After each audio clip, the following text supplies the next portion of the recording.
Team Canada going up against DEBILS. And I guess Blade wanted to escape from America.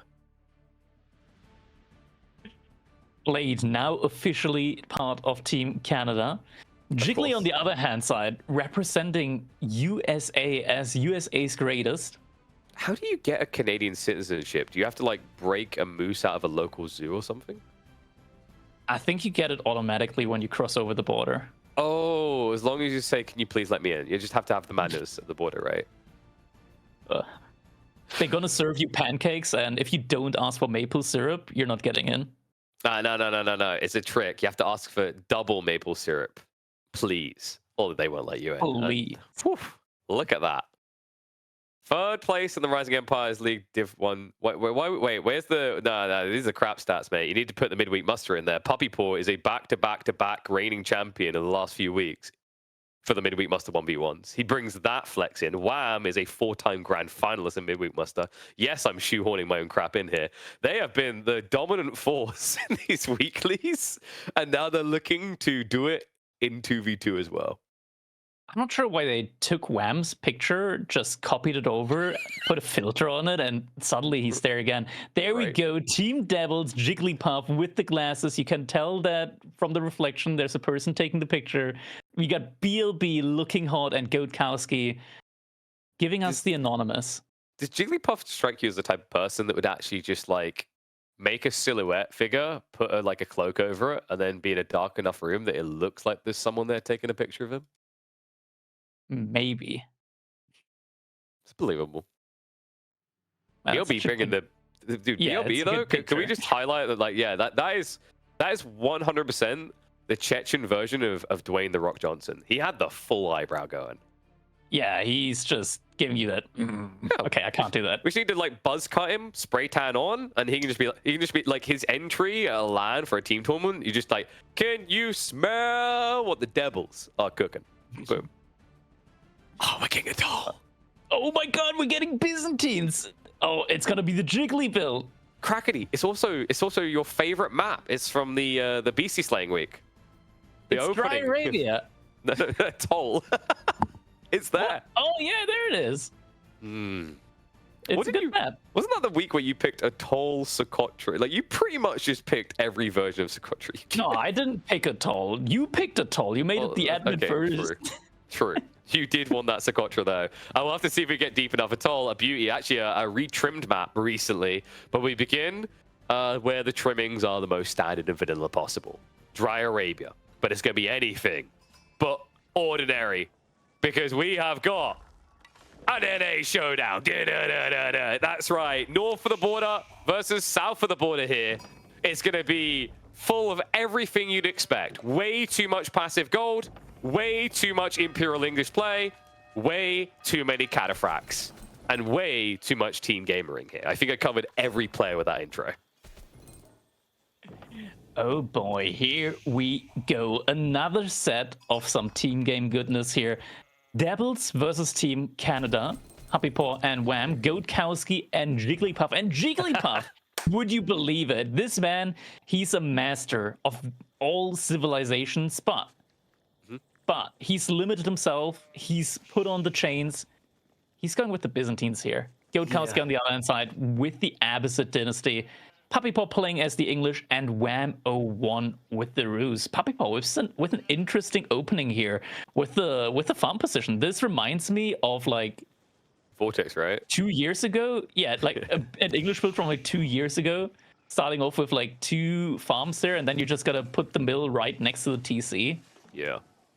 Oh, if you look across at his brother's base, you'll see the more typical opening that they're becoming infamous for is, of course, going to be the double hunting cabin opening. He even went across the other tree line to guarantee he got maximum value there. So we might even see a third hunting cabin down the line, just the north side. They love doing this. Like almost every Roost game I've seen, immediately double hunting cabin opening. Grand Winery coming in for Jiggly. It's very important that he has all of that olive oil to build and slaver over Keshiks so they can slip by any defenses. And then we're going to follow up with Cataphracts that also can get very moist. Jigglypuff, he's known for one build. He keeps claiming it's his. If he doesn't do it every single game, he pretty much forfeits it. It's like one of those fair use licenses with a patent on it, where if you don't use it, it becomes open market. On the other hand side, Economic Wing, no big surprise from Gotkowski. Council Hall for Puppy Paw and Whammo 1 going for the Kremlin. Okay, so that's a little bit Wait, of a surprise no. to me. Look at the... No, it's not. Look at the spot of the Kremlin. Oh my god. Why? Oh, it's Why? the triangle deer spawn again. Why? Is Ridlon even still awake? I think he is. He's like, oh, oui, that is the bounty. But Kremlin been nerfed range-wise. Okay, they're luring the deer into Yeah, he's the shoving Kremlin. the deer in. Dude, it's the Canadians. What else did you think they were going to do with the early game but shove deer?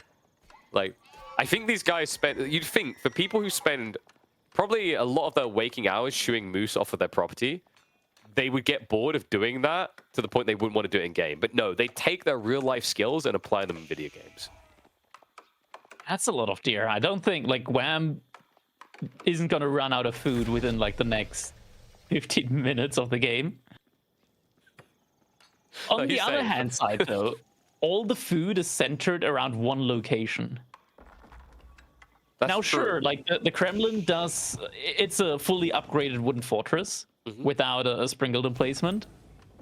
Is that going to be enough against Cataphract scalping? I mean, depends on the point we get the Cataphracts. For a moment, I thought you were boldly going to try to go for Chirocyphers. I was like, that's not going to happen this game. If you're mirroring the castle to time, make Chirocyphers. Exactly. And, like, you know, I think Gokowski, he likes free TC too much, so don't expect it from him. But if you are thinking kata timing, keep in mind that with the deer, with the double hunting cabin, Wham can compete with that timing. And if he gathers a little bit of stone, the sprinkled placement should be good enough to shoo away a Cataphract. Yeah, the only issue is you can only garrison up to 8 villagers. True. So we You send need out another 16. wooden fortress. There we go. Might as well send out another 8, make it truly efficient. We'll be here a while. One thing that's a little bit unfortunate for Wham, he's not going to be able to benefit from bonus wood gathering. Wood income. Well, Longbow Rush trying to be impactful here, but we already have a double outpost from Jigglypuff. Yeah, but With arrows lit on the way, yay. You kind of need an outpost on the other side of the gold as well. Yeah, I mean, this is the thing. If either his berries or his gold were between those two towers, this would actually be perfect. However... Like if the outpost was on the other side, this would be fine. Close to, right? I mean, like, he can get hit. Keshix. Yeah, he can just get Keshix out and be fine here. As long as there aren't any spearmen coming in. The thing is, the Longbows have already revealed themselves, so he also knows that Keshik's the easy play. You could try to play Javelins to defend, it just doesn't really feel the best way to utilize this build. Yeah, Javelins aren't that great overall. Especially from Byzantines. Like, you really want to have a mass of them. You're not going to be able to scale a mass, and this is so annoying. Longbows being able to outrange the outpost. Just so you can never be safe. You know what's weird? Why don't English outposts have more range than others? Why should they? Because we have Longbows. So, no. So, like, if I put a Longbow on a wall, get to your range, right? So, like, give me like a mid ground there. I'm not sure if you've been in an outpost KP, but you don't have a lot of space next to one of these outlets to. It's okay. I'll lean over the side, you know. I can only say this because I've recently been in an outpost. Why were you in an outpost? Our family came over. And you decided you needed to take up a high point advantage from which you could shoot them? We're just having a stroll to the outpost. Yeah, I've always got to be on watch. When I was a kid, my dad used to shoot me with a paintball gun. It was a hard time. Second staple's now coming in. Wham is bringing that second layer of knights. I used to be the kid when my dad brought out the jumper cave. Why won't you grow faster? Oh god, Keshik's coming out now. That's gonna be the first knights couple are just of watching it. Nice guys right there. Do we get a ram play? I mean, Puppy Paw, it just feels like the next step here. It could be a very fast game. Ah, here come the Palings. Yeah, that's what I thought, tough guy. Tell them what you saw here. And this is why you need the outpost on both sides of the resource. This is why we need custom audio noises, right? I would love for the paling setup to just be the Jaws theme tune played to the appropriate length so you know when palings is actually going to hit something. Jiggly doesn't have resources at the moment for... Oh, and there's the ram. He doesn't have resource for an additional pair of Keshiks. Is that a ram or just a bigger paling? I can't tell. This was like, does it construct quicker if we just pile on more wood? Oh my god. Also putting it on fire at the same time, the campfire. Just providing more line of sight there for the longbows. Now, at some point, you can be like, where's Gotkowski? He's playing a bastard, so he'll be here, like, I don't know, only 15 minutes late. It's a team game. It's a team effort. Well, not when a bastards are on your team. Yeah, I mean, at the same time, all of these outposts and placements mean that Jigglypuff isn't on tier 2 Cistern as well. So it's only one sister. If that gets taken out, that's 10% eco hit. So, like, what's the thought process here? Jigglypuff goes, they know me for my Cataphract build. They will expect me to do the Cataphract build. Gotkowski, carry the game. Because it kind of feels like... Jiggly went out to Gotkowski's gold, so he's getting some gold in again. The question is, will his base still be there for him when he comes back? I mean, Cataphracts are all about burning down everything, right? So at this stage, screw it. I guess your base counts too. And they're now rotating around. They're like, oh, there's nothing here. I guess we'll just go check in on the Abbasid player that wants to be left alone for 5 more minutes. Has a couple of spearmen out now, but it's not going to be enough against the Mass Knights and the Longbows. And these are still Dark Age spearmen. Yeah, wait, did he even, like, has he even queued up the upgrade? I feel like he overlooked it. He isn't even gathering gold. Okay, he's moved 4 out now, but this is going to be too late. Longbows are already here for the party. Cistern getting put up in the back of the base. A couple of horsemen going down. But you need gold. Gold is very important for Cataphract builds. And you don't have it, sir. Well, we know he was here. On out of there. Oh, that's another goal. Oh, look at that. It's great. Now, there's no way they'll just build a ram to go through the Gotkowski's base as well, right? Or, there's no way that ram is just going to burn down the only stable that Jigglypuff has. Right? Like, it would be a shame if this Cataphract build lacked places to breed Cataphracts. Horseman. Does he even have +1 pierce armor? I don't think he does. I think he might. No, he doesn't. No, like, it's an Abbasid play. It's an Abbasid play. It's not 10 minutes. Let's be totally real about this. When do they ever have pierce armor before 10 minutes? They're like, I can just build more units until I win. Horseman count now down to 4. At this stage, yeah, we're now seeing the very sad-looking Keshiks try to contest the ram. They don't. Right. They did, but as Yoda very famously said, get out of here, you bum. I don't like people who try. Win. Egypt does come in. First Cataphract, now in queue. Ram, he looks a little bit battered. He's like, I got this. I can go 5 more rounds. Cistern, huh? How long that Cataphract? I didn't hear no bell. Looks like the Knights did find the gathering on the east side. Villages being pulled. The irony of a system being on fire is not lost on us. The Longbows have decided they want to eat Abbasid tonight. Well, we do have one Cataphract, which means Jigglypuff is now 15 times more threatening than he was before. Outpost between the 2 players. Oh, Scout found the villagers. It's so sad when you watch Longbows chasing things like this. Yeah. Soon. Knights also just diving the base now. Yeah. Up to 60 Knights, and Wham still has at least like 20 deer available to him. You know how he didn't have Undermesh? He also, as a result, does not have Steeled Arrow. Cataphracts have ridden in. Longbows are starting to take a bit of a beating, but once again, it is 1 Cataphract and 2 Keshiks. Yeah, once the Knights start hitting that Cataphract, it's gonna not be good life for him. Can you just try to process the logic of how Gulp works? Like, all these guys are beating you in the face. You're like, oh, thirsty, right? Just like chugging a giant flask. It's the same way Skyrim works. You're in the middle of fighting a dragon, suddenly time freezes, right? and you eat like 3 whole wheels of cheese. I like to imagine it's actually like they're not drinking water, they're drinking like, or not drinking, but they're slavering oil over themselves. So when people try to cut them or like punch them, they just slip. So it's not like, it's not healing, it's just they're not taking the damage. More That's what these night villagers raids. need to do. It's only 1 Cataphract to 80 knights. I mean, Cataphracts are good, but If he can just find a very, very thin choke point and take them on one by one, he can beat this. while gulping, getting a little Yep. pause in between to gulp. And then having a backup Cataphract, which you swap with, right? So you take it in turns to gulp.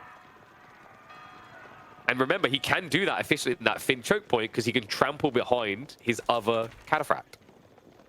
We figured it out. He just needs to build 2 very thin palisade walls and say, come at me. And there we go. In game 2. Easy Come at me in content. game 2. Yeah. They're gonna need a redo after this one. That's okay. I mean, there's potentially 4 more games, and Byzantine's probably just not going to get sniped, judging by game 1. I mean, the military count here kind of speaks volumes to it as well, right? Like,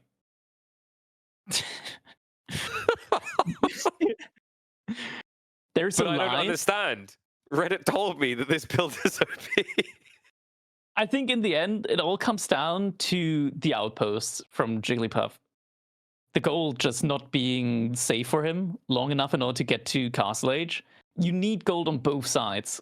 Not gold. You don't need gold on both sides. You need an outpost on both sides of the gold. Yes. There we go. We got it figured out. Else got you too just greedy. won't be able. Yeah, you just won't be able to take gold against longbows. Or Yeah, you he need to really- make horsemen. You know, we had a game earlier in the day where I highlighted, like, it was the Baltic game, right? He had the berries and the gold at the same location. He had the same problem. It seems good. In theory, you have all these resources on one screen.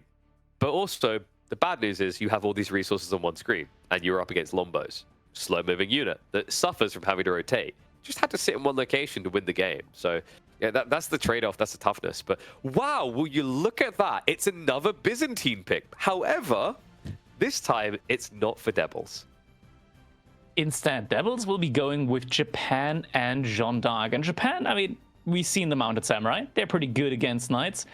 Are we gonna see knights, though, from Byzantines? I'm not sure if they're just gonna mirror the Gulp build, or if they're gonna put their own twist on it with maybe no Gulp. I think you just win by gulping, right? Because what you do with you do Kata Knights. They're going to do Mounted Samurai Knights. You trample past them, and then your teammates' French Knights come in, right? And it's a full surround, right? There's no comeback from that. And the interesting thing is, like, Japan, in theory, very good because the Mounted Samurai deflective armor. I haven't tested this. Have you tested it? Does trample disable deflective? It should. Right? So if it Sure. does that, that means the French Knights get buffed. Yeah, that would work. All right. We may have a situation where French doesn't suck against Japanese. The alternative One of the rare situations. it's rare. The alternative is he does Onimusha, but like trample can allow your opponent to gap close still. It's really awkward. It is. Trample movement speed is quite strong. Yeah, and if they go Keshik opening here, then Zhone can't come out of the base, right? Because it's Keshik plus knights against one player's knights. Like, you could also go Longbows. I think it comes down to whether the Byzantine player spawns forward or back, right? If you're the fourth player, Longbows make a lot of sense, especially if Zhone's the fourth player. Yeah, Jean, we usually see Jean going, like, especially against cavalry, we usually see Jean going for the range build. Yeah. The range build is nice because you're able to snipe out weak knights. I'm not sure how useful it's going to be against Cataphracts as the game goes on. I kind of feel like the melee version just has more impact with the AoE attack, especially when it comes to raids. Like, I think in this situation, you might not want to go for range Jean, even though you have the ability to snipe out weak knights. Instead, going for melee Jean, and if you get to level 3, you just use her and try and go for raids. Yeah. It's interesting because, like, I can see a world in which either form you take, you're stuck camping at home.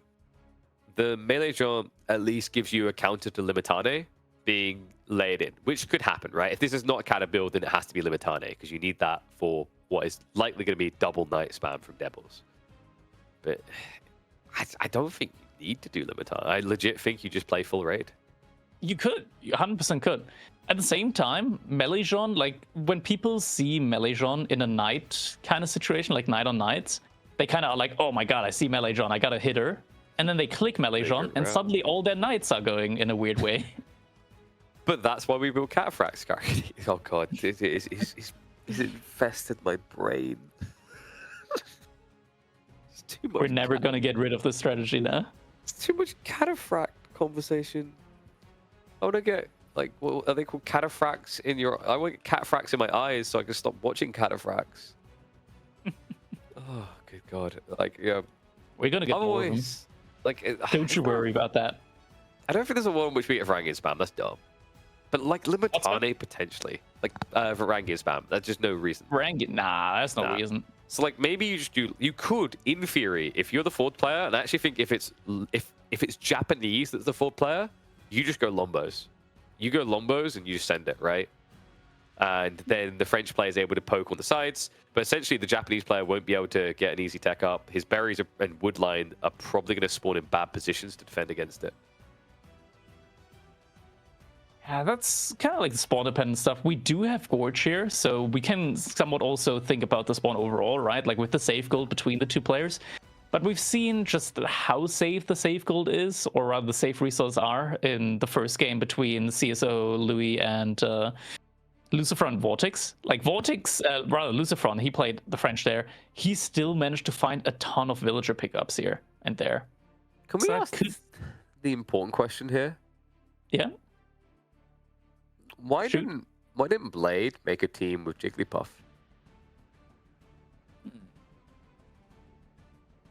Good question. Didn't Blade? back his Americans. Yeah. Didn't back his Americans. Instead of Blade, it should have been Hera in here. Hera. I mean, I don't think we're at that arc again. Maybe another year or two. Give it another year or two, and we're going to have the big Hera comeback arc. Hashtag League for 2030 as well. Yeah, he's going to take a break of AoE 2, play some League, and then he's going to be back in AoE 4. It's cyclical, man. We go through this. Viper will be back again. Grubby will return. Who else? Sio. Remember Sio? He'll come back. Running will be back. Nevix will retire from Marvel Rival. Dude, I'm sorry to do it to him. I predicted it.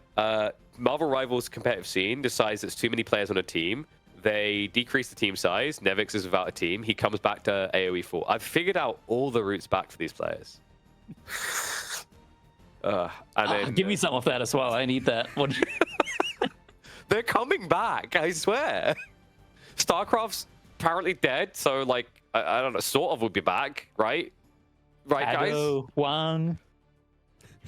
Lenok coming out of retirement. He'll all be returning. Of them. Yeah. Just a matter of time. And then we'll have the ultimate team of Jigglypuff, Lenok. Jigglypuff, Lenok. Yeah, because he'll be reaching everywhere long enough that Jigglypuff can just build like 50 Cataphracts and win the game. Lenok's gonna have a boot camp with Jigglypuff in order to improve his micro. And then we'll have like more teams, more esports orgs in the scene, Crackety, right? Team Optic will be joining. Getting Aptosis in as well. Yep. FaZe will recruit an RTS player, whoever's the first one that can successfully do a 360 no-scope charge around a gold vein to kill a villager. So it'll come. Faker is going to become the #1 JD player.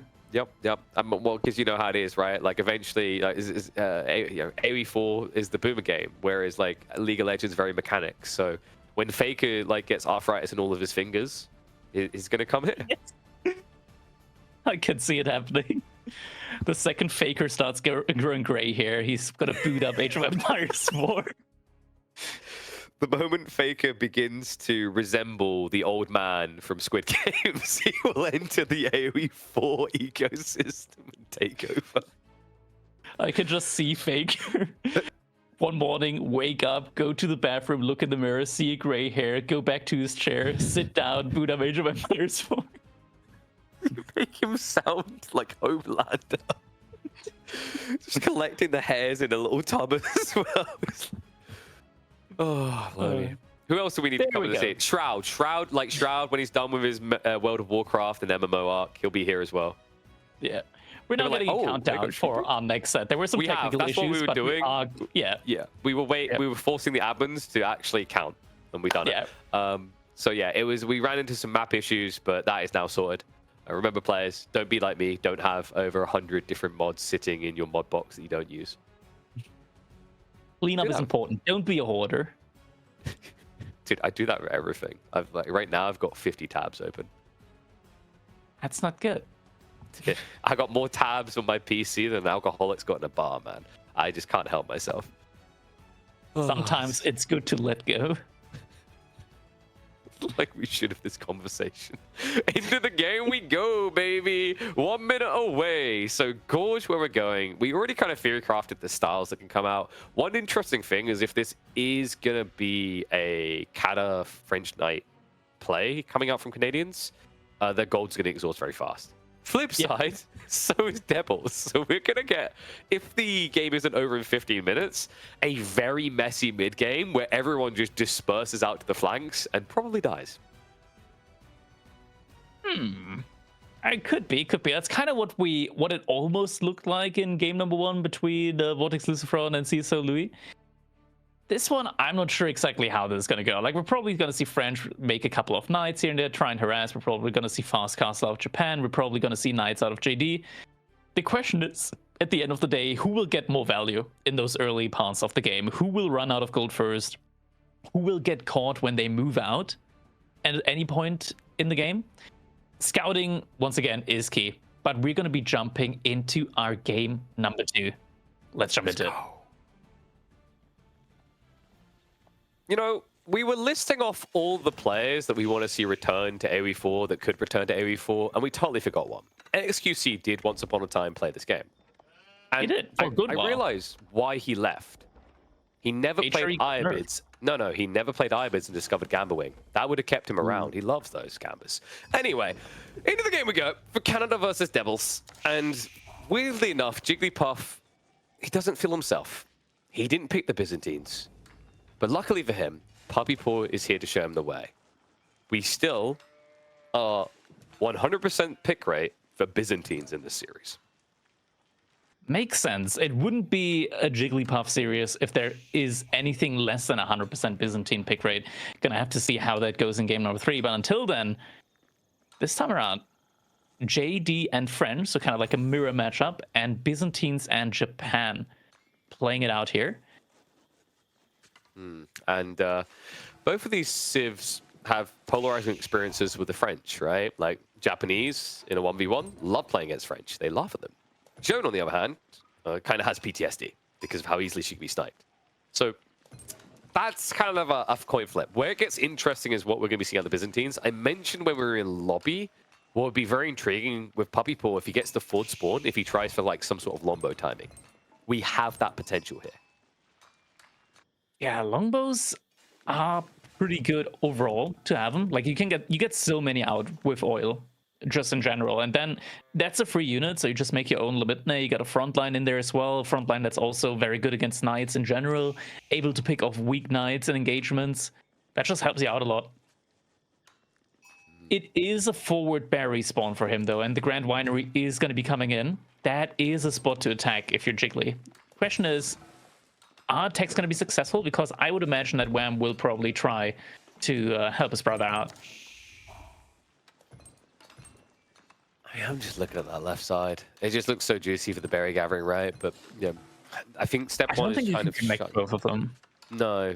Like I don't think you go out for the Grand Winery, but like the follow up, right? Like if you can get the initial shutdown on Jiggly, you play for those berries to just get the advantage. So the opening move is going to be very important. It is going to be Kura Storehouse, pretty much what you expect. BLB, he did slot it between the two tree lines to get the drop-off points, but the other cool thing about doing this is when you're against cavalry civs, it gives you a blocker to a raid direction compared to having to just wall it off.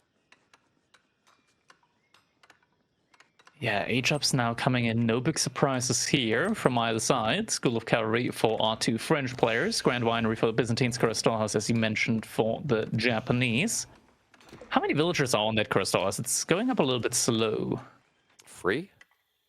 2. Ugh. I mean, if you don't want to go for any upgrades, that's fine. I mean, is he just taking that philosophy of like H3 with their fast castle with 1 on mine work, right? Like that Yeah, kind of that's makes kinda sense. what we've seen. Yeah, because like you want to be rushing the berries here because you know knights are coming, so rush berries. Did he go for wheelbarrow attack? Really important to at least have Tawada. Yeah, he did. No Fudasashi though. Or Takasaki rather. Yeah, you can't get that until feudal age, but I think that's fine. Like you're still getting like 25% bonus. That's pretty much Delhi-like, and you just want to deplete them as soon as possible. But that's the trade-off, right? Like if you rush the tech with say 4 or 5, you're able to get Takasaki sooner, and then you absorb all those berries and get back in time. Whereas with this build, a knight could be on you when you've got 2 berry patches left. I mean, if he ages up with 4 villagers and he would only click the upgrade in now, True. knights could already be on the way in like 10 seconds from now. Well, funnily enough, no knights are on the way from WAM. Not even in production. No, he did. What did he do here? Did he prep wheelbarrow? Something was a little bit off of the build. Knight's coming in now. He's got 4 villagers on wood, 13 on food, 4 on gold. No, for WAM we're talking about for wheelbarrow because like Jigglypuff's timing on the knight was much quicker. Yeah, he's getting pro scout. Oh, okay, Right. yeah, there you go. That makes sense of it then. So pro scouts play here. I mean, it basically guarantees that BRB and Jigglypuff just can't find snipe targets, right? So that means the only risk now for Puppypaw and WAM is if they both go into, say, Cataphract Knights, it's going to be a lot of gold use. So what'll be cool here is if Puppypaw just plays gold light things, like he's doing with Limitane, maybe into Longbows, and then just keeps upgrading that, it means that they have a very safe eco for a much longer period of the game than DEBILS. BRB's working on that A jump. Berries are pretty much already like mostly fully gathered up at this point in time. It's like 1 berry patch remaining now. I just like Tawada and Takasaku, okay? It is nice. Like just theorizing about 50% bonus gather speed is very strong. Can we actually check? Has he gotten it in after the end now anyways? They also Might are have some come of the for it. coolest names for techs in the game. Yeah, I mean, the bonus movement speed already might just be worth it. Jean gets a snipe there on one of the limit nigh. Surprised Puppypaw was just shoving out this far, actually. But he's making space. Look at what he's doing behind this. He's walling on the north side. Very early for this type of play, actually. It is early. There are 2 berry bushes over there that he might want to take as the game goes on. Or over there as well, and a large gold mine. It just feels so greedy on a map this big. I mean, in some ways you can afford it, because at 24 eco with the System, you basically have surplus, right, of 2 point, like, whatever, right? Because I think it's maybe 14% now. So you can afford to put 1 villager over there. But the likelihood of that wall going up should be low. It's why they're now playing kind of cat and mouse here, just dragging attention elsewhere. Wham almost leading Jigglypuff to that wall off, but does notice and pull back to the other side. BLB. Interestingly enough, even with pro scouts, the night count is even right now. I'm not sure what Jiggly is doing here. That's intriguing. We've got the Javelins. Is he also? Did he also go pro scouts? It's so many on gold. Yeah. He is getting it. His is delayed though by comparisons. Like WAM's gonna have advantage now. But this is the scary thing that we're talking about. And when you wait to do this later, it's just French are gonna scale that eco lead to kind of afford these things. So Ooh, as expected, yep. I mean, this was way too greedy, right? So does get denied on that. But the follow-up play is going to be very interesting. We've now got a shove-in where Jean can't play in the fights because Jean is going to be running into javelins. Yeah, that's kind of the reason why you never want to go ranged on against a civilization that has access to javelins anyways. But did go for it here. At least gets another Limitane snipe while the good is good. But WAM is on the way. The javelins are also coming. And this is where things are going to get messy for Jiggly. Does shuffle off the berries. Sad to see having to go berries when we want to go pro scouts, but it's due to those timings, and there's going to be a wrap towards the gathering on the deer. Ooh, 2 villages out there. Gonna be fast enough to run away though.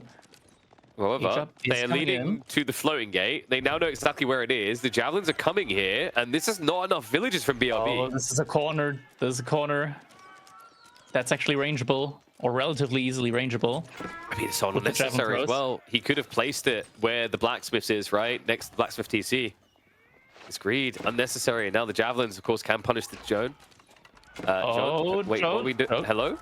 Go in the Like, outpost. yes, this is intentional, citizens. Fear not. We have attack. Except you don't. The Javs are still here.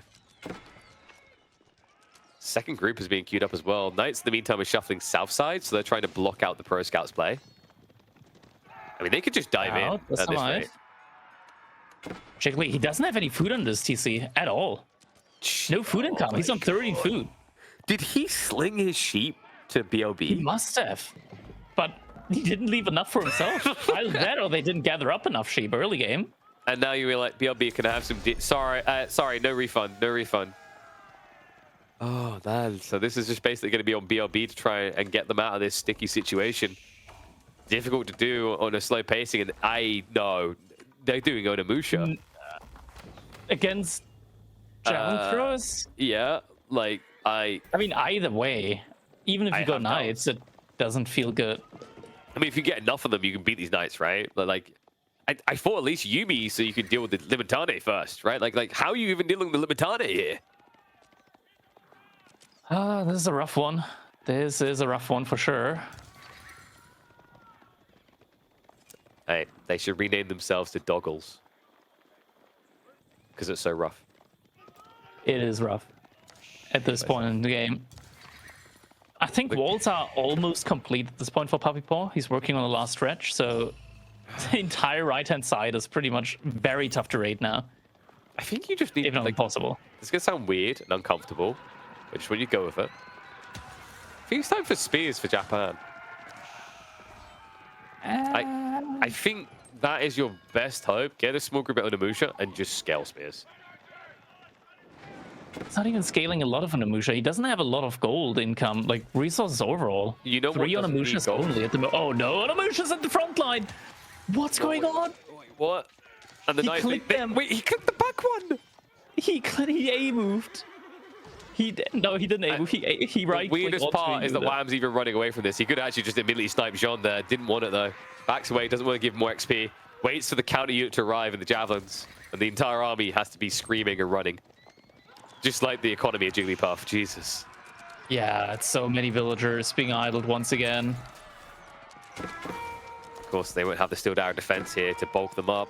More villagers being taken down for both red and yellow. XP is at least being farmed up here. But here's the funny part. Javelins can still snipe you when you're level 3. Yeah. Oh, yeah, this is a rough situation. Jiggly, no food income at all, and the Pro Scout coming in late. He just doesn't have anything that he can make at the moment. He's on 3 food. And 1,000 gold in the bank. Could have at least gotten up a market or something to trade out some resource in order to keep up knight production and villager production. Hasn't come in yet, though. He's out on the berries. He's going to get picked off by a couple of javelin throwers here once again. So we went Pro Scouts, and we are attempting to, I guess, make a cranberry sauce for that delicious venison. That must be... Oh, my God. Okay. Yeah, we're getting farms. We're so poor we can afford the farm lot, but we can't afford the bakery. We're eating wheat tonight. Shinto's trying to rush out as well because we talked about BLB's gold, right? Never seems to be enough here. I know we should count now to 8, but there's 11 javelins in play. And not just that, look at Puppy Paw's eco. He's about to tech up. Yeah. And it's from a position of strength. And he has 27 Limitne. They can just get +2 Pierce Armor on Limitne, get them up to Veterancy, and then they can just dive TCs indefinitely. Oy, oy, oy. Even hang around for a few villager kills. I can't believe that that group of spears managed to pull free like that. New group's arriving. That's going to force the Onimusha back. That's going to force the denial on the berries. Jigglypuff is like, please, just let me lick one raspberry, strawberry, blueberry, any kind of berry. But every time he goes, they're on him within 10 to 15 seconds. Yeah, market like this. Just now coming in, and outpost now on the berries, but it's too late. Military in again. From Puppy Paw, more villagers going down. There's a 20 villager difference now at this point in the game. Part of that because French scale villagers quicker, but a big part of that actually because the difference between French and Jean cannot simply be explained by faster TCs. 49 to 30. And it's about to get worse for his teammate as well. BLB idled off the gold. Onimusha arriving, but into the welcoming arms of the Javelins, and a burn through now on the backside. They're going to break open and onto that Kura. Yeah, one-shotting them. They're absolutely one-shotting them, the Javelins. Divine Restoration, ambitious. The outposts are at least enough to scare them back temporarily here, but remember, Wham does have the Chivalry, so as this number keeps bulking, that saturation damage gets spread out, it just means more value from Chivalry. Post going up on the back of the base. Age Up now coming in. A Midnight pushing in further once again. BLB, he's gathered up some relics, but where is he even going to put a monastery at this point in the game? He just doesn't want that extra farm. That's why he's put them there. It's like, maybe you guys can gather from this, and the only thing I can gather from this is we might have a quick end of the day. 2-0 on the board already for the Canadians. Yeah, Jigglypuff there. The Devils team, they tried to go for a little bit of a greedy age up. Well, it wasn't even that greedy, I want to say. I think it's just not going for the Pro Scouts first. Like, Wham got a really, really early Pro Scouts in. It's weird, like a delayed Pro Scouts, but still not being able to keep up on the night count just hurt them so massively here. There was one good villager pickoff there from Puppy Paw early on in the game when he was trying to build out those walls. I don't see the Onimusha play. Like, everything that Devils did there just got completely countered by the Javelin play. Range John, Javelin play. Onimusha, Javelin play. I mean, I'm surprised he didn't just try to branch flanks and just go raiding, right? It almost felt like Jiggly wanted to find a way of having Jean be present. I think you have to accept she can't be. That's the nature of the French matchup, right? Like, it's quite often the case. And as you said, the moment you pick the range form, Javelin's on the table, it's just curtains closed. So I think that early point set them up for failure. And now sets them up for the most epic of comebacks here. There you go. Just got to win back to back to back. And there's no Byzantines. My God. The pick rate's been broken. I mean, you know, they've balanced it perfectly. It's at a 50% win rate. So we don't need to nerf Byzantines, I guess. Everything's balanced as it should be. HRE, though. He didn't make it through last time. Funnily enough, again, it's going to be flipped, though. So, yeah, has to be sniped out. Mongols, Jean, up against Rus, French. Ooh. All right. This is decent, actually, for Devils. How decent, really? I mean, you've got French Knights to mirror the French Knights, but now you have Rus Knights or Horse Archers, which is either way good deniers. Will you have French Knights to come? Like, the thing is, right? Like, there's Mongols at the end of the day. Like, they can Dark Age rush. They don't really have a great answer to Dark Age rushes with Rus and French. Like, neither of them want to go Dark Age buildings. Yeah. Like Dark Age Spearmen. Neither of them want to do that. I guess, like, there could be a Kremlin, and French could rally out villagers to the Rus side in order to get the gold on the Kremlin. That could be a play. Yeah, but it's not ideal, though. When you said Kremlin. Yeah.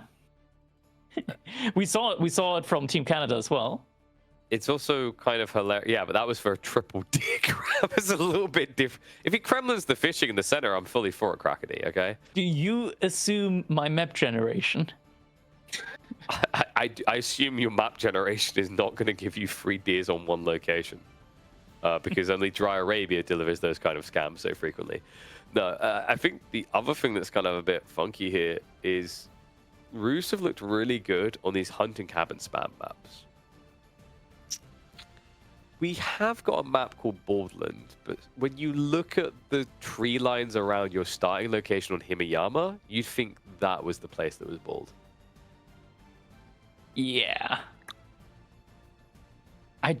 I'm thinking about it. It's probably not worth sending a villager all the way out to the middle on Baldland and to make a hunting cabin there. Then there's just going to be 2 scouts from the opponent burning them down. Hey, yeah, no. You just have to find the little embed point and then sneak in there and just plop it down. Yeah. Stealth hunting cabins. They never see him coming. I think you can get like a maximum of like 40 or 50 gold per minute out of them. I remember some of the tree lines from the Dimmu series game. Like, there was little points you could just walk in and they would never see it.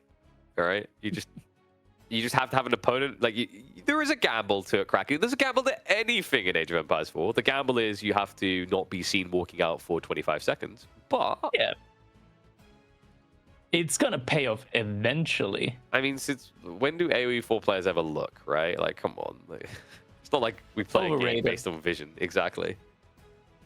I'm pretty sure pros just like lick their finger, say the wind is coming from the west, and decide to build javelins. You assume everything. And then you're still gonna lose, and you say, oh man, but I saw it coming. Yep. This is just simply part of the storyline that the AoE 4 esports team has drafted. Like, for example, today, guys, I can let you in on the secrets behind the scenes. So the script, where are we up to? Line 9,986 is after the joke about seeing the future. It says the DEBILS will make a valiant effort to mass knights, and somehow they will get simultaneously outpost rushed by Jean and Mongols. Flip over 2 pages and you can already see that we're going to have a valiant return from Jigglypuff in the finals, replacing Blade and Team Canada. Oh, wow. Yeah, that's an interesting one. Yeah, so Blade gets kicked for leaking strategies to other NA players. Jigglypuff picked up for his unique twists of picking Byzantines, baiting opponents to go in on him. Wow. Bloody hell, we've got quite the weekends ahead of us, Crackety. I mean, guys, you don't want to miss a part of that strategy unfold. Even though we've given you the preview trailer, you got to make sure you subscribe to the channel so you don't have to worry about ads when it actually happens live. Exactly. People are only now catching on to the fact that all esports events are scripted. Come on, of course they are. Always has been. Yeah. Have you seen the Jake Paul fight? Yeah, like, come on. There's no way where Jake Paul wins. Have you guys not seen like TI8 and Dota 2? Come on. That's Cinderella stories. Like Faker winning again? I mean, come on. Nah. Optic run a LAN and they win? I mean, come on. The guys be silly. Yeah. That just makes no sense. But, you know, and oh, wait, I just checked. Next page of the script, we must speak as if the likelihood is we're going to get to Baldland and Atoll as well. So we should probably address what we'd like to see there. Atoll for Byzantine's kind of a weird pick. Probably won't see it there. Mass Dromon. That's going to be coming in. Dromon, yeah. Oh, getting the Dromon ship. Wait, yes. And on a map like that, they actually reach the TCs from the shoreline. And you know what else happens? The Canadians pick Malians, so then it's just like you've saved money on a Kara siphon. Figured it out. Baldland, I mean, you could pick Byzantines there, you know? Like, you could stick your fingers into a blender, but I wouldn't recommend it. You're gonna go for the forward cistern rush. 6 villagers, Akratoy defense, and you rush the gold mine. You rush the wood line. The wood isn't in range of the TC. You just send them in. Since I've heard that one, Jesus. And then what you do? No, Crackety. Then you do the ultimate tower rush. Do you know what the ultimate tower rush is? Golden Horn Tower in their base. And then you upgrade your Mangonel emplacements. You just burn down the TC with Mangonel emplacement outposts. We just end up leaking all the strategies after 6 hours into a broadcast, really. It happens, man. It'll be fine. There's going to be new strategies coming out. I'm sure of it. Yeah. We're giving these ones away for free. The other ones you can find in Discord, in the EGC TV Discord, if you subscribe to the channel. Yeah, very important that you do that. And then, obviously, script writers aren't cheap, guys, which is another reason why you should support the channel with those subscriptions. Maybe even consider things like the Patreon and whatever else. Take advantage of it because, yeah, we have such great script writers. They are expensive. I can tell you, they keep going on strike every, 2 months, which is why we have to have the breaks we do between EGC tournaments. Yeah. Crazy what these scriptwriters think they can all demand sometimes. Right? What was it they asked for last time? Toilet breaks? Human right violations, something like that. These complaints, man. The complaint box is full, but I just hooked it up to the shredder at this point in time. And I was like, toilet break? Psh, you can wipe your ass with the poor script that we had to scrap before, okay? You got that extra paper sitting there. You don't need to move from that chair. We got more scripts to write. And it's almost time to get ready to write what could be the final story of the evening. DEBILS find themselves on a crash course, collision course. Definitely meant collision course. Collision crash course for a showdown to try and stay alive. Canada ain't letting up. They have them by the long and curlies. We mentioned that the Mongols can be the undoing of either of these civs.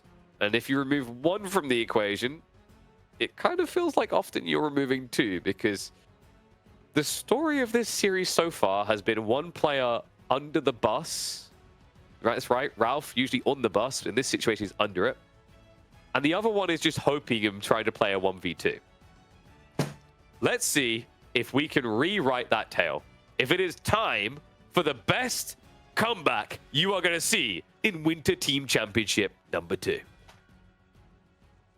All right. Game number 3, potential match point now on the board for Team Canada. DEBILS team really having to give it their all. If they lose today, they're going to have to play a decider match for their spot in the playoffs in the Winter Team Championship number 2. Spawning in, we got Wham01 playing as the Mongols and Puppy Paw playing as Jean d'Arc. On the other hand side, Jigglypuff as the French and Goatkowski this time. So BLB, he's been put on the bench. Goatkowski jumps in as the Rus here. Interesting. So Jigglypuff, he wants to redeem himself. That last game was rough, right? The Pro Scouts play into basically nothing.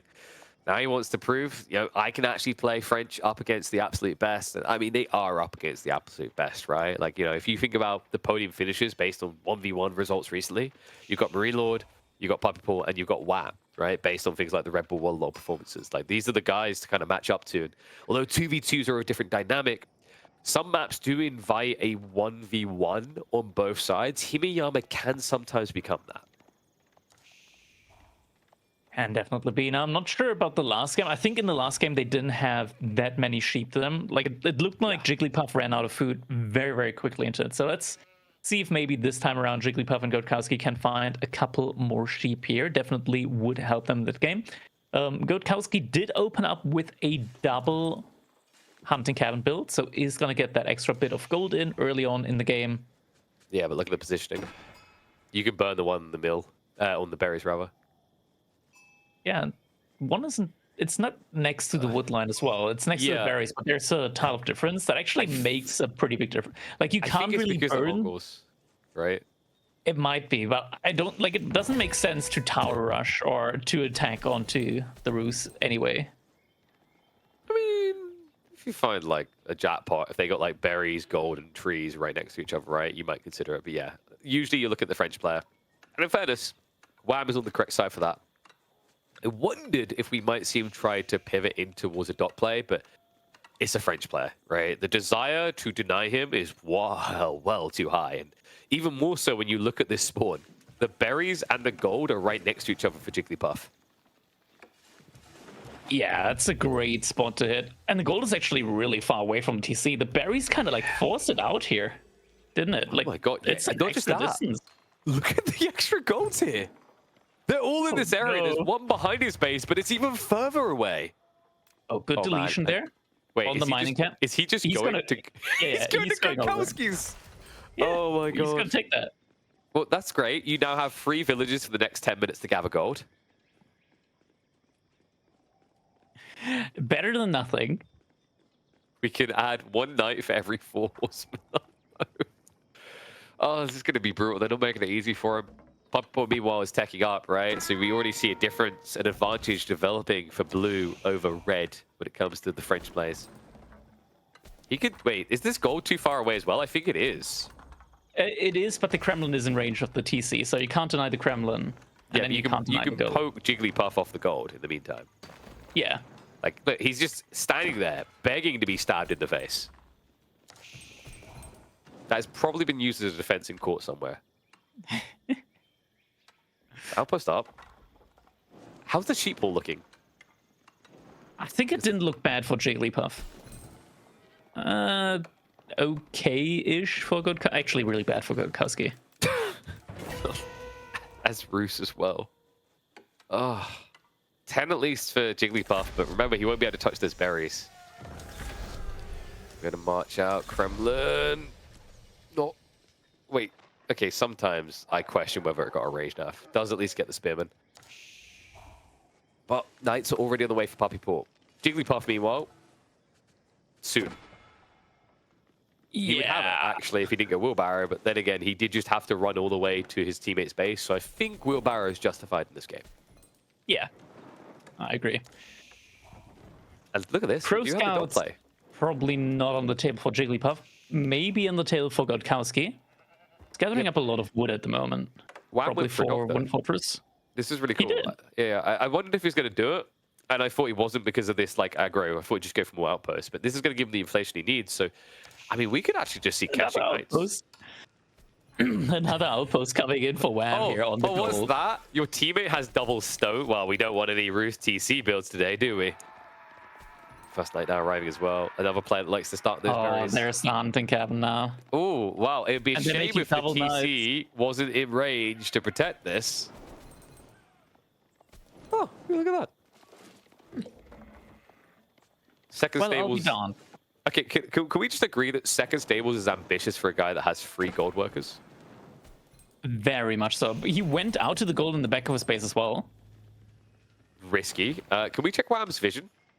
Because I don't think they scouted this, right? They might not have. No, they actually ran right by it. Yeah, they know that it's there. They're just not checking it at the moment. Jean is walking around. Oh, villager getting picked up there. An outpost rush? Like, I don't know. She's just sitting in Puppy Paw's base, not really doing anything. Boar? Wait, is Wham pulling the boar onto Jean? Wait, but is he trying to troll his brother? No, there we go. There we go. Like, okay, then. Surely we must be close. He's chopping the tree right now. So yeah, they're going to get the boar. That's going to be great for Wham. That's even more food inflation. And it looks like he's just going to mosh pit spears, right? Like, it would have been Keshix if one of the components had been gone archers. But instead, just go for the anti-cav. John might be getting sniped here. Will be getting sniped for sure. Movement speed error. Oh, not quick enough. Why did he turn around? I don't know, but that knight also turned around, and he definitely regrets that in the afterlife. We have a shuffle out. Godkowski's like, okay, there's not enough food in this base for the both of us. They're like, we're here for the gold. And he's like, yeah, but you're the kind of person who comes and says they need to stay the weekend. They stay 4 years later when all the gold's gone. You're going to want food. So he's already just prepping for Jigglypuff to live in his base. Yeah. We all have a friend who would be like that. Let's not lie to ourselves. Outpost coming up, so Wham. Yeah, it looks like Wham wants to go onto the board there. That's 2,000 food. He went very good food income. This is mutually beneficial for pushing to his opponent's base while also having the aura and the outpost protection on the board. Yeah. So really nice positioning. Double knight play behind this, and Godkowski actually adding in a couple of spearmen. Did he go double barracks in his base? I saw barracks earlier. I'm not recalling if it's double barracks. It is a double barracks play from him. Interesting here, but you know, this protects your base. I'm more worried about Jigglypuffs because I feel like he's kind of put himself on an island here now, right? Which they can take advantage of. They already have spear production on the south side from Wham, and now the knights can come in from the north as well, right? So you could actually just strike in and take Jigglypuff off the board first. Yeah, I'm not sure if Wham lost like additional villagers because the villager count right now is pretty even. I mean, sure, they're French, but maybe a bit of idle time from moving feels TC. more. Yeah, it feels a bit more idle than it should be. Because like his TC placement is really kind of ajar, right? It's off to the side. Behind all of this, Pro Scouts this time around from Jigglypuff. Okay, so looking for that safe food. However, there is a push timing in mind here. I mean, Wham, he could even consider just going into like an early ram to start easily clearing the way here. Like you just basically shuffle inside of the ram of the spears, right? There's no touch. And there is some good walls as well on Puppy Paw's side around the gold, so Godkowski isn't going to have an easy time trying to raid the gold.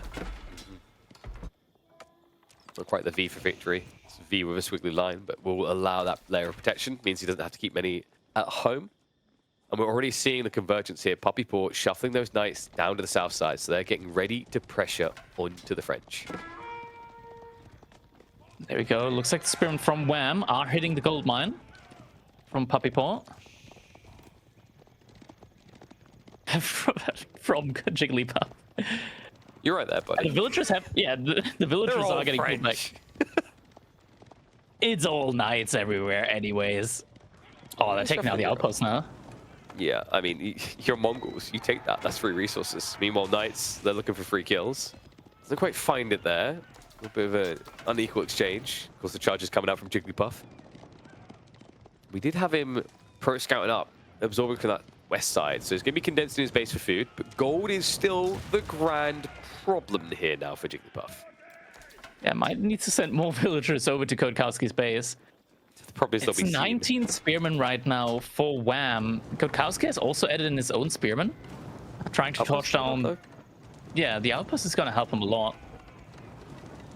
He's rushing that up as well. Was that 8 villagers trying to get that online? And also, congrats, you just built spears into Jean. Right, like, that's the dream. Cleaves are going to add up, so you have to make sure you surround her if you're going to commit. Yeah, she's looking for it as well. And she's faster. I mean, she could. But we've got additional walls. So they're just extending the area again. The knights are still rotating. Not able to find an entry so far. Remember, Wham has got a considerable amount of extra food coming in, and he's going to look to leverage that in a nice way. A lot of wood gathering on land. More archers on the way here. And that's kind of worrisome, right? Because you've got one player who doesn't have great gold access and one player who decided to just spam spears instead. Archers is the golden solution. Especially with the wood income from Ruse, that would be a great option here for them. Not looking like they're going for it, though. Instead, Kotkowski adding in a couple more knights now.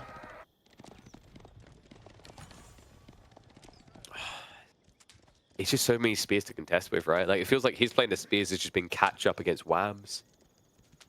What's that out? Like, one thing that worries me right now is, you know, we've seen spears try to raid into the Canadians' bases, but we haven't seen knights go in again. Yeah. Oh, trying to rebuild the outpost there, but the knights from Puppy Paw paying attention. That's a lot of spearmen from Kotkowski. But the archers are there as well. No. No. No. We cannot.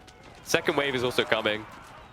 Yeah, and Kotkowski thought it was just going to be easy attack, click, and go. But no. And, well, congrats, you're now defending this base, but who's defending yours? Puppy Paw diving into Kotkowski now. We'll get a bit of chip damage down, not able to find a big wallop of villagers. We'll be able to keep that pressure on. Big issue here is Jigglypuff. He has one big night ball. Puppy Paw has multiple smaller night balls, which he's using to be able to roam around the map, be active, harass time and time again, deny resources. Even Jean in there as well. That's just not happening at the moment. Yeah, the other thing is, like, it's just XP farming on the side, right? Like, as you catch the trickler reinforcements. Whereas if you had Jean here, she gets jumped, right? So liability instead of an advantage. Now the Ram play. Rams, man. We were waiting for this timing here, and he was actually quite disciplined about it. Guaranteed the advantage in numbers before he committed. Ambush for the knights here. Play outpost. He's going to be going down. But doesn't mean that he's going to have access to gold. Nope, it's just one less blocker. You just have to get past this giant wave of archers and spears now. We have rams coming in for that south side. Yeah, double rams against double outpost seems appropriate. And a third ram. Wait, is he just gonna go for the base? He's going for the base. He's just gonna go and kill his base. It's like, oh great, you've got all this gold. Shame you don't have buildings to use that on. Sorry. Archer's now coming in for Kotkowski, but it feels like it's a little bit too late. Is that 15 or 35 spearmen from Wham? That is 35. That's 15. Is it? That's 35. That is... Kotkowski is very behind in the spear count then. Yeah, he has 25 right now. Dive in. Villager's gonna get poked. Weirdly enough, Jigglypuff just keeps him committing though. He's like, no, this stable's my lifeline. And it just flatlined. Moves on to the School of Cavalry now. I mean, they've just taken up permanent residence. They're like, oh, yeah. I'm French, you're French. Rubies? And these rams, they can pay for themselves. Pretty much every building gives them enough resource to pay for the ram. Puppy Paw? Okay, come on, that was greedy. He's trying to min-max the range so he's being in range for XP. Ram's getting a little bit too far here. He's going to commit the torches. He's just like, you know what? We've got somewhere to be. Can you guys leave the series before a pine tree falls on our power cables? Spearman now tried to commit, but the archers are gonna try and kill the Spearman on the side. Fall to the side. The Spearmen aren't connecting to the knights from Villagers could Puppy just die here. Like, I mean, he's desperately trying to clutch some repairs. Buys a little bit of time here. Gurkowski is going to be raiding to block the gold on the north side that Puppy was gathering on, but it's looking like Jigglypuff is going to be that roommate that stays for 20 years and never moves out. Is he gonna send his villagers out at some point, like all 15? Just move over to Gurkowski's base? I think they're all getting picked off as soon as I don't think they're ever down. getting out of here, to be honest. Yeah, Like, the smile away, reinforcement, boys. the second army Smile coming in. wave. Villagers, they're running for it. Probably not the best direction to run into. I mean, it's a delta split, right? These guys go south, the others go north. Guarantees that someone doesn't die.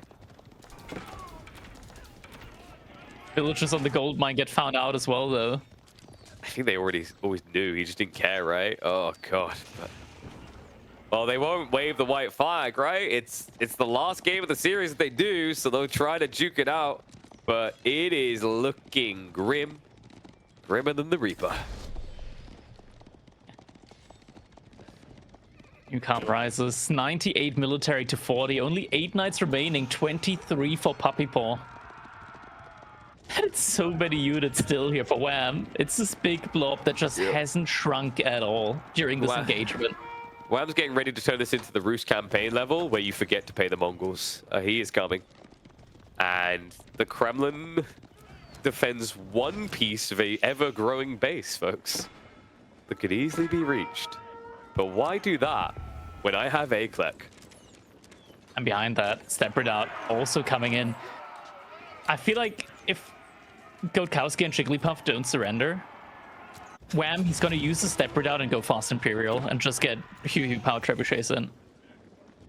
Because the Kremlin is that scary. It is.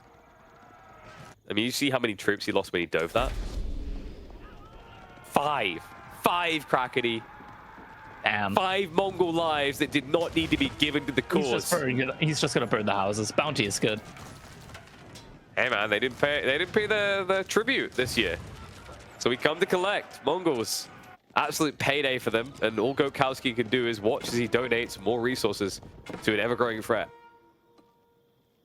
And yep, Jigglypuff is trying to rebuild the base. Don't worry though, I'm sure Wham will build 2 more rams in about a minute. Militia Pool's going to be there, but that is into mass archers.